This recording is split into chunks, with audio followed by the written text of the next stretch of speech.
Olá, eu sou o Bispo Aldemir e juntos estamos aqui mais uma vez no nosso Aprenda Mais.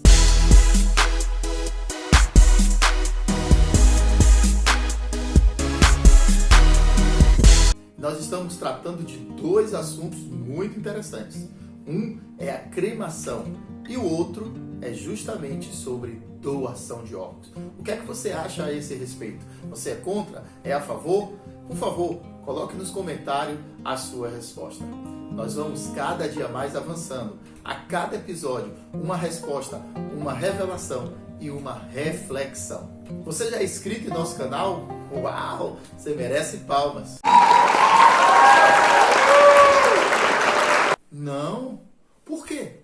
Então faça isso agora mesmo. Yes! Yes! Yes!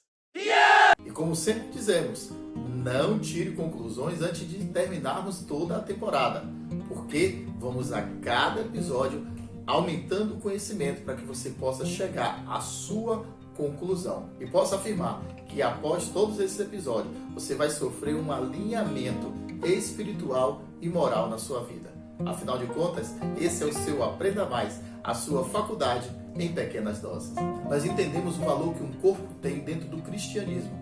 Afinal de contas, nós somos seres trino, corpo, alma e espírito. E lógico, é muito comum a dúvida a esse respeito sobre cremação. Mas algo eu posso afirmar, para Deus não há nenhuma diferença entre ressuscitar um corpo que morreu de morte natural e um que foi esmagado ou que foi totalmente carbonizado. Deus é poderoso para transformar ambos. Vamos então ponderar alguns pontos a respeito. Muitos cristãos têm dificuldade de aceitar sobre a cremação, em função de algumas das promessas que encontram dentro da Bíblia. Vamos ver uma agora. Ela está em 1 Tessalonicenses 4,16, que diz: porque o mesmo Senhor descerá do céu com alarido, e com voz de arcanjo, e com a trompeta de Deus. E os que morreram em Cristo ressuscitarão primeiro. Depois nós, os que ficarmos vivos, seremos arrebatados juntamente com Ele nas nuvens, a encontrar o Senhor nos céus. E assim, os que morreram em Cristo ressuscitarão primeiro. E essa é a esperança cristã. Essa sim é a esperança que todos nós que acreditamos em Cristo temos. Que um dia Jesus voltará e arrebatará a sua igreja. E os mortos ressuscitarão primeiro, para juntos vivermos em um novo céu e uma nova terra. Dessa forma, para muitos, quando lê versículos como esse, acha que é impossível, não pode haver cremação, porque depois como é que vai encontrar o corpo? Mas vamos pensar um pouco. Você consegue imaginar como estão os ossos, por exemplo, do apóstolo Paulo, que morreu há 1900 anos atrás, mais ou menos? Será que ainda existe ou já virou pó debaixo da terra? Imagina os corpos dos profetas, o corpo de Moisés, entre outros, que viveram há 2, 4, 5 mil anos atrás. Lá em Daniel 12:2 diz assim: e muitos dos que dormem no pó da terra ressuscitarão, uns para a vida eterna e outros para a vergonha e desprezo eterno. É interessante perceber que Daniel, o profeta Daniel, que viveu muito tempo antes de Cristo, ele já pregava essa doutrina da ressurreição do corpo, independente de como ele foi morto. Você percebe que tanto em Gênesis como em Daniel e demais livros que tocam no assunto fala que o homem vai virar pó? O que é a cremação, senão um processo que acelera esse pó? Como nós vimos na entrevista ontem com o Felipe, que é subgerente do cemitério Jardim da Saudade. Então é claro, meu amigo, nós voltaremos ao pó. Se esse pó foi gerado pelo passar dos anos debaixo da terra ou por um processo de cremação, não interessa, porque o nosso corpo irá ressuscitar. O Deus que fez tudo do nada não pode fazer um corpo ressurreto do pó. Vamos nos aprofundar um pouco mais. Há algo interessante a respeito da cremação. Na realidade, ele surgiu como um meio de intimidar e dificultar a ressurreição dos cristãos. Alguns pesquisadores afirmam que os romanos aprenderam com povos vikings a cremar o corpo e trouxe isso para Israel como forma de fazer cessar a história de que o corpo de Jesus Cristo foi ressuscitado, para não deixar margem para isso, queimava-se o corpo e assim propagava a história de que aquele corpo não seria ressuscitado. Afinal, o sangue dos cristãos é como uma boa semente. Onde caía, ali brotavam novos cristãos. E o Império Romano não estava conseguindo mais ter efeito com a ferramenta da intimidação do medo. Porque quem morria pela espada, quem morria dentro de uma arena cheia de leões, ele morria como um mártir. E aquilo era uma honra para ele. Então, como paralisar os cristãos? Colocando medo de que o corpo queimado não seria ressuscitado. E você? Será que você acredita nessa história? Será que se seu corpo for carbonizado, você não tem como ressuscitar? Escreva aí nos comentários o que você acha. E assim, o Império Romano passou a cremar todo o corpo que era identificado como cristão. Dessa forma, ela pretendia acabar com o cristianismo, o que, felizmente, não conseguiu e jamais irá conseguir. Já em tempos modernos, no século XVIII, durante a Revolução Francesa, no 5º ano dessa revolução, os governantes começaram a utilizar de novo essa prática, queimando os cristãos em praça pública, colocando e incutindo na mente de muitos essa relação entre a cremação e a não ressuscitação do corpo. Mas algo também era fato. Entre os judeus, do qual descendem os cristãos, era a prática enterrar os corpos. Vejamos isso no livro de Gênesis, capítulo 23. E Abraão deu ouvidos a Efrom.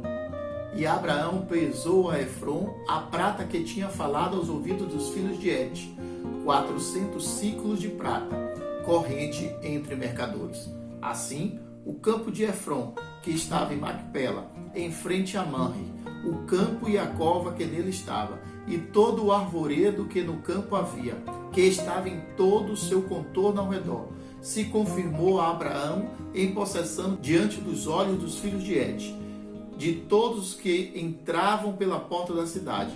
E depois sepultou Abraão a Sara, sua mulher, na cova do campo de Macpela, em frente de Manre, que é Hebrom, na terra de Canaã. Também no Novo Testamento, lá em Lucas capítulo 23, dos versículos 50 a 55, nós temos uma outra referência que diz: E eis que um homem por nome José, senador, homem de bem justo, que não tinha consentimento do conselho e nos atos dos outros, de Arimateia, cidade dos judeus, e que também esperava o reino de Deus.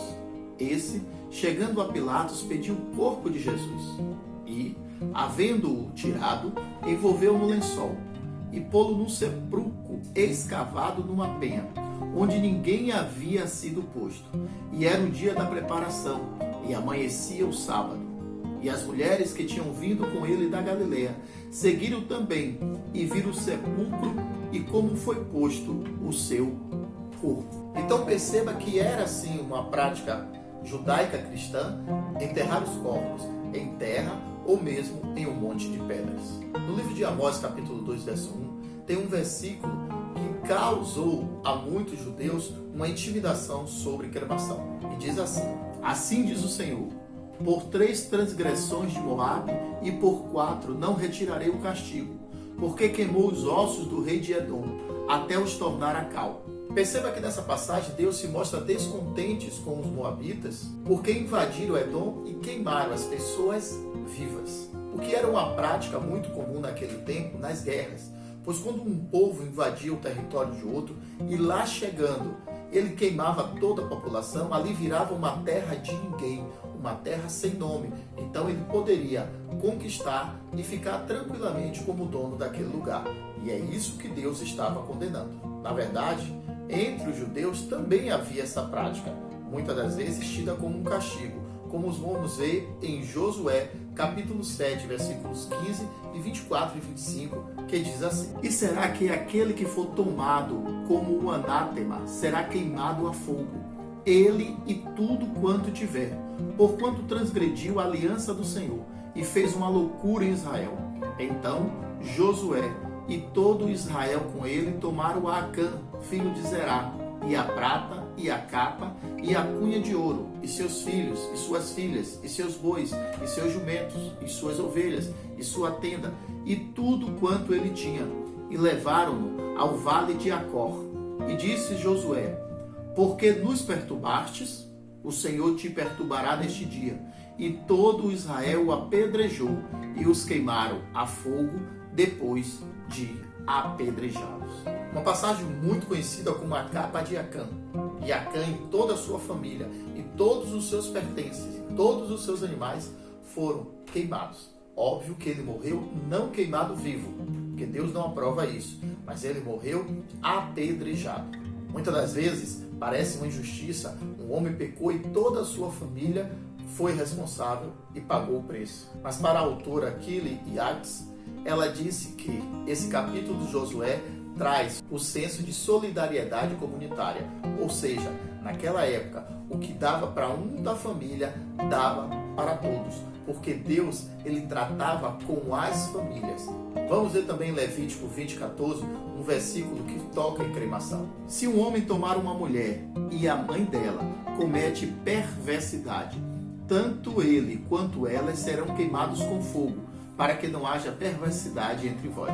Então veja que Deus institui uma punição para aquele homem que se deitasse com a mulher dele e com a sogra dele. Ambos seriam queimados. Dessa forma, na cultura judaica cristã, a cremação era sempre vista como um castigo, mas em momento algum está se falando que é um pecado. E fica claro que o sepultamento era algo mais normal. A Igreja Católica, como você ouviu na entrevista com o Felipe ontem, ela sim permite a cremação dos seus fiéis.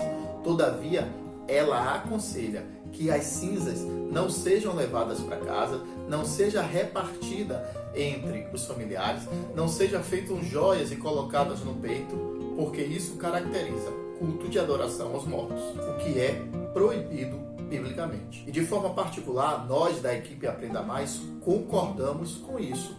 Por quê? Porque o que devemos ter é a memória do falecido e não andar com partes do seu corpo, ainda que seja o pó, como se tivéssemos ainda apegado a eles. Isso é culto aos mortos. Alguns que se declaram ateus e não creem na ressurreição têm também a prática da cremação, mas como algo interessante. Eles dizem, acabou, terminou, então pode cremar e jogar minhas cinzas no mar, porque eu deixei de existir para todo sempre. Claro, nós respeitamos quem assim pensa. A verdade é que independente de onde essas cinzas estiverem, ou se até deixar de existir, se colocar uma grama de cinza em cada ponto do planeta, não interessa. Deus é capaz de ressuscitar. Se o homem, através de uma célula, já consegue fazer clones, imagina o próprio Deus, que do nada pode criar tudo. Então, cabe a você a decisão se quer ser cremado ou não.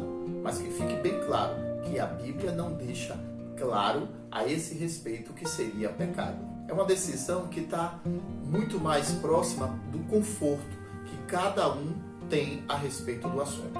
Agora é importante que você comunique à sua família, ainda vivo, claro, o seu desejo, se quer ser sepultado ou cremado, e a sua família deverá acatar a sua decisão, independente da fé que a família tenha e você tenha. E então, você acha que esse vídeo foi interessante? Vai servir realmente para outras pessoas? Então, por favor, compartilha aí nos seus grupos de WhatsApp, compartilha por e-mail, pelo Instagram e deixe os seus comentários para que nós possamos juntos interagir. Teremos o maior prazer em responder as suas dúvidas. Então, o assunto de cremação nós estamos encerrando hoje e ficou claro que a Bíblia não condena, mas também a Bíblia não determina que tem que ser cremado. A decisão é pessoal. Mas eu quero deixar já 2 perguntas para amanhã, quando vamos tratar sobre doação de órgãos. E então, um cristão pode doar os seus órgãos? Um cristão pode receber órgãos? Não seria pecado? Você quer a resposta? Amanhã estaremos juntos. Deus te abençoe e um beijo no coração.